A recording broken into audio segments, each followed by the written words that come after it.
축구팬 여러분 안녕하십니까? 우리 대표팀엔 늘 미래라고 불린 선수들이 있습니다. 하지만 이 선수들만큼 대표팀의 미래라고 오랫동안 불린 선수들이 또 있을까 하는 생각이 드는데요.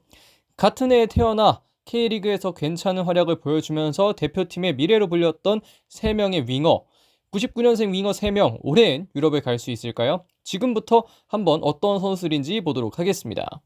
자, 99년생 윙어들 앞에서 사실 이 페이지 보신 분들은 아시겠지만 그 3명의 선수들입니다.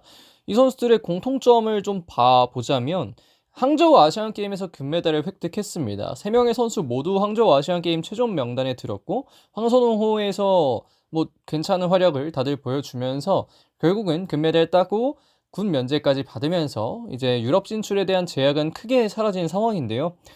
이와 함께 우리가 볼만한 건 2000년대생 윙어들의 유럽 진출입니다. 양현준, 엄지성, 배준호, 양민혁 이런 여러 어린 선수들이 매 시즌 유럽 진출 러쉬를 하고 있는데요. 99년생인 이 3명의 선수들은 유럽 진출 마지노선이 점점 다가오고 있습니다. 최근 유럽 이적은 앞에서 봤듯이 대부분 다 어린 유망주들인데요.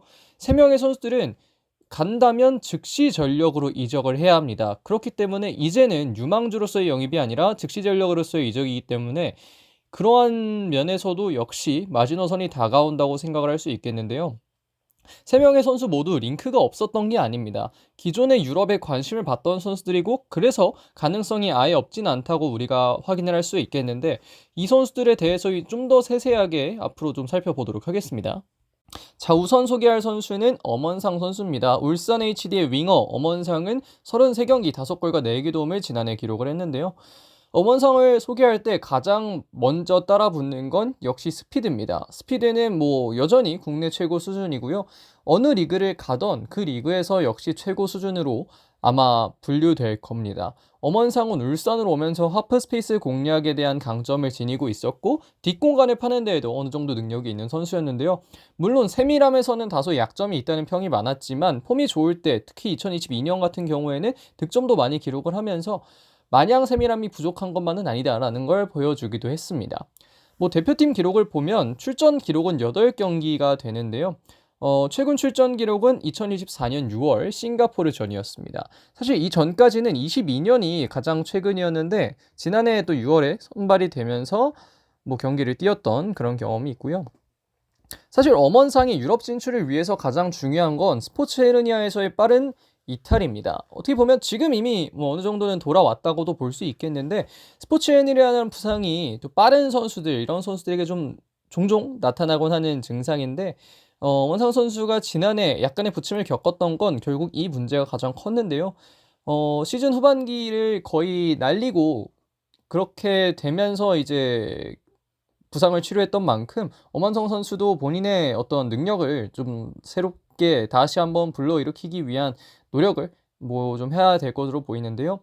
그 이외에도 플레이 스타일 같은 부분에서 압박 혹은 수비 가담에서의 활동량을 좀 더 늘려줄 필요가 있겠고 특히나 김판곤 감독의 축구는 선수들의 압박 가담 그리고 수비 가담 이런 것들이 좀 중요하기 때문에 엄원성 선수는 이런 부분에서 좀 발전을 할 필요가 있겠고 아마 발전할 걸로 보입니다. 그리고 올해에는 마무리 그리고 마지막 선택에서의 세밀함도 좀 증가할 필요가 있겠는데요.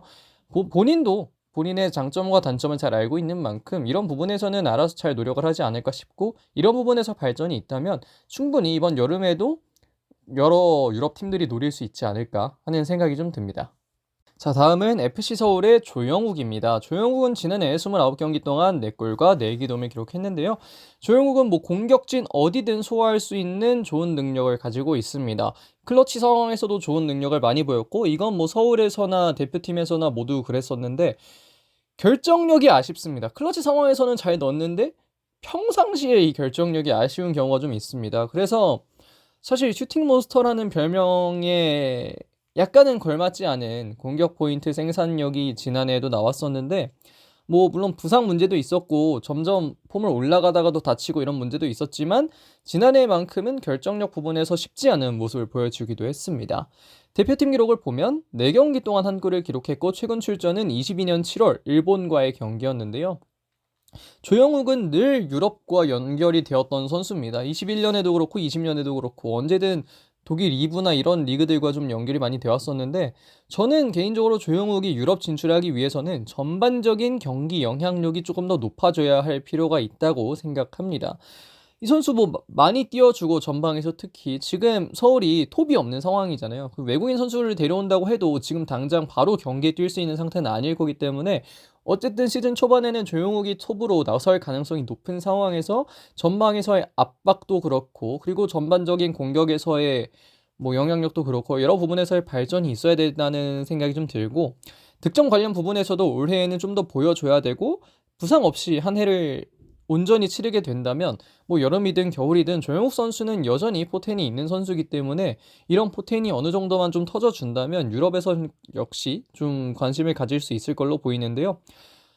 뭐 조영욱 역시 이제 뭐 딱 생일 지났으니까 25입니다, 만 나이로. 그래서 이런 부분들은 본인이 26이네요, 만 나이로. 어쨌든 이런 부분을 본인이 잘 알고 있을 거기 때문에 개인적인 발전 그리고 김기동 감독 지도 하에서의 발전 이런 것들이 좀 이뤄진다면 조용욱 선수도 충분히 올해 활약 여하에 따라서 유럽이든 해외든 어디든 또 진출할 만한 여지는 충분하지 않나 생각됩니다.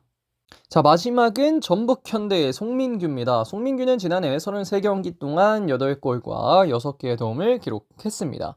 뭐 송민규 같은 경우에는 공격 포인트 생산력이 정말 좋은 선수죠. 매해 참 공격 포인트나 아니면 뭐라고 할까요?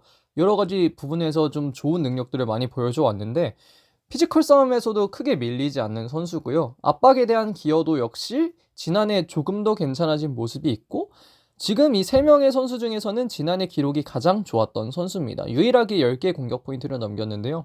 특히 지난해 초반의 활약이 상당히 좋았기 때문에 뭐 유럽 이적설이 지난해 여름에도 계속해서 나왔던 선수이기도 합니다.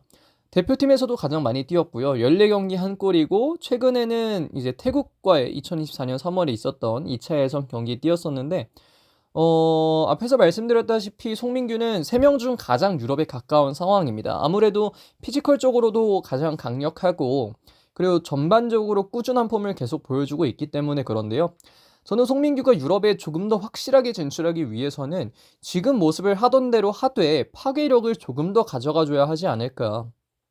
물론 송민규 하면 이 파괴력이 좀 좋은 선수긴 하지만 유럽에 진출하고 싶다면 이런 부분에서는 조금 더 강력해져야 될 걸로 보이고요. 아직 생일이 안 지나서 만 25살이지만 리그에서 조금 더 확실한 활약을 보여주지 않으면 유럽에서는 좀 데려가기 애매해지는 그런 상황이 발생할 수도 있기 때문에 파괴력을 좀 더 늘렸으면 좋겠고 전방에서 활동량도 좀 많이 가져가면서 전반적인 역시 경기 영향력 그리고 전반적인 어떤 공격 부분에서의 기여도를 좀 더 많이 높여줘야 하지 않을까. 그렇다면 지난해 뭐 헐시티, 밀월 여러 챔피언십 팀들과 연결이 됐는데 올해에도 충분히 유럽 팀들과 연결이 될 수 있지 않을까. 이런 부분에서 발전이 있다면 그런 생각을 하게 될 수밖에 없는 것 같습니다.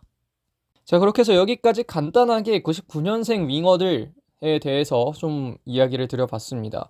이 선수들은 사실 뭐 양현준, 양민혁, 배준호, 엄지성 이 선수들이 진출하기 전부터 이미 유럽 진출에 대한 이야기가 정말 많이 나왔던 선수들인데 예상 외로 당시만 해도 정말 예상을 못했을 만큼 여전히 K리그에 남아있는 게 좀 신기하기도 한데요.